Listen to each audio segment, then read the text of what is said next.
process of becoming minimalist. And although I'm not overly sentimental, I don't want my kids to one day grow up having absolutely nothing of their childhood. So I've been struggling with how do we store certain memories and how do we display our photos and what photos do we keep and how do we store those. And I'd like to share with you some of the things we've decided to do for our family.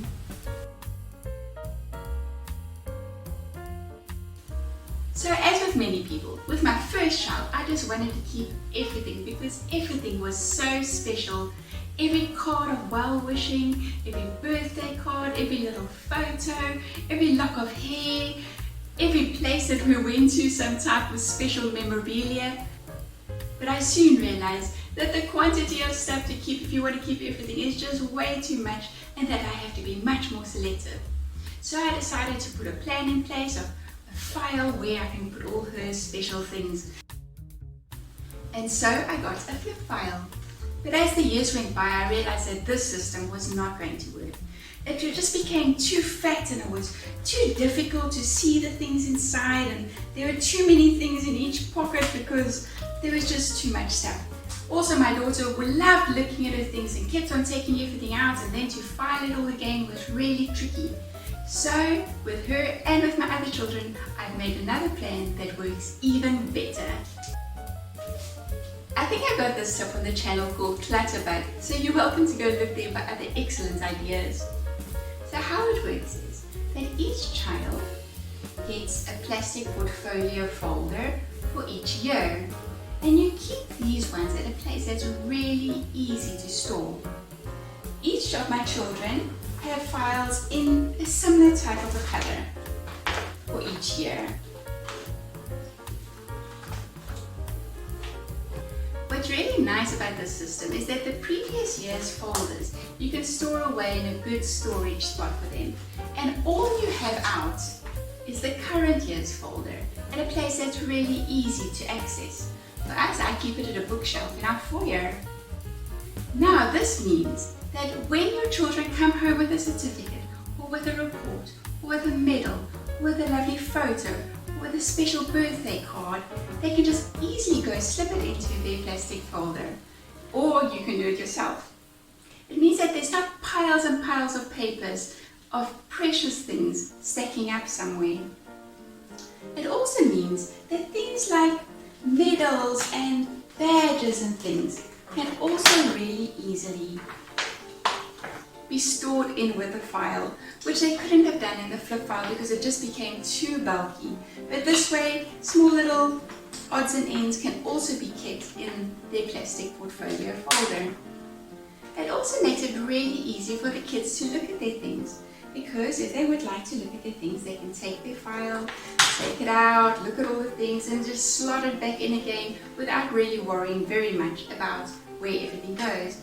Where with a different filing system, everything has to go back in chronologically and stuff, which is really difficult to maintain. So I've been doing this for 3 years now, and I must admit I'm finding this a much easier and more time efficient and safer way to store all my children's precious belongings.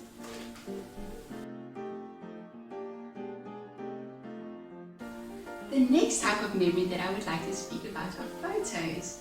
Now there's just something magical and special about a real photo that you can pick up and hold and look at and share with someone else that you just don't get from the digital copy of a photo. I also find that my family really appreciate having individual photos rather than a whole book of photos that are bound and beautifully curated. Although that looks beautiful, it's not something that they can take possession of as their own. So the way that we deal with photos is most probably very much the same way that your granny dealt with photos. I realize that it's a really old-fashioned way, but this is a way that really works for our family.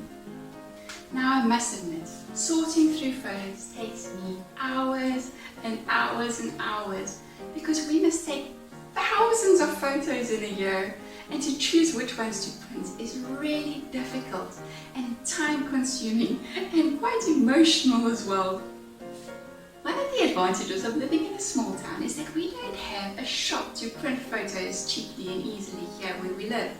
So it forces me, before we go on our annual holiday every year, to sit down with the tens of thousands of photos that we have on the computer and sort through them and decide which ones we're going to print.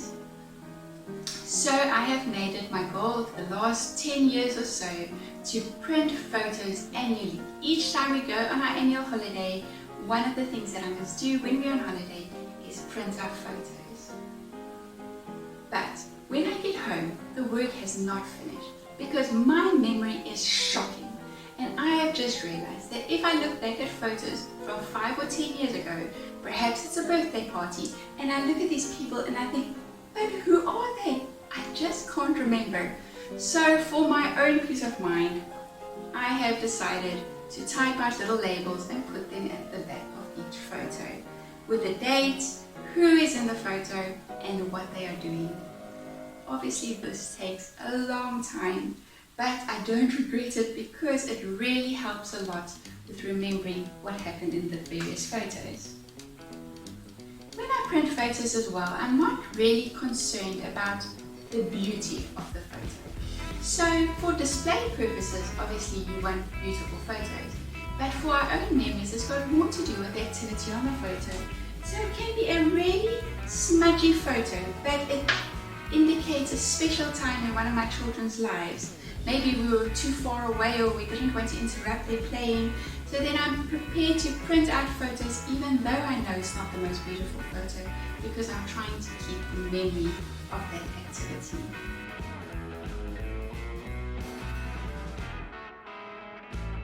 Displaying family photos around the house is also really tricky because just as soon as you've got it on the wall, then they seem to be outdated already. Your children have grown up, maybe you've got additional children, maybe your whole family has changed around.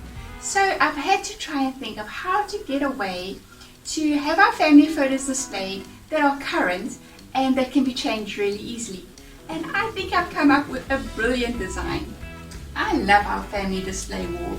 I like that it is structured and linear, yet still diverse with all different frames and things. It is really easy to change the photos in our display. I just take them off a shelf and I can replace it with a different photo. I can change the frame, I can change the photo in the frame, and then I just put it back up. This is a really easy way to keep our family photos up to date. So what I've used for the shelves is trunking. Trunking are those plastic tubes that one uses to store cords in, to keep cords looking neat around your house. They work really well. They were easy to install, they were really cheap, they are strong enough to keep the frames on the wall. So what I did is I just put the trunking up, I framed our photos with whatever frames I found lying around, and then I put them onto the little shelves. I do put some press stick on the back or some tack or whatever you call it in your country, just to make sure that they don't fall off all the time. But apart from that, that's the way we do our family photos. Thank you so much for watching all the way to the end. So now for the real deal. As I said earlier, we print photos every year. And every time when I sit in front of my computer to go through those thousands and thousands of photos, my husband tells me, now remember, we printed way too many photos last year. Try to cut them down so that we don't print quite as many photos this year. And every year that is my pure intention not to print as many photos as the previous year. But I found this really tricky, especially when you've got lots of children. For one thing, when my oldest child was a baby, we took hundreds of photos of her and we printed hundreds of photos of her. But now the problem is the children 3 and 4, I can't have less photos of them as babies because that would just be totally unfair to them because they would see that there are many photos of my oldest child and lesser photos of them.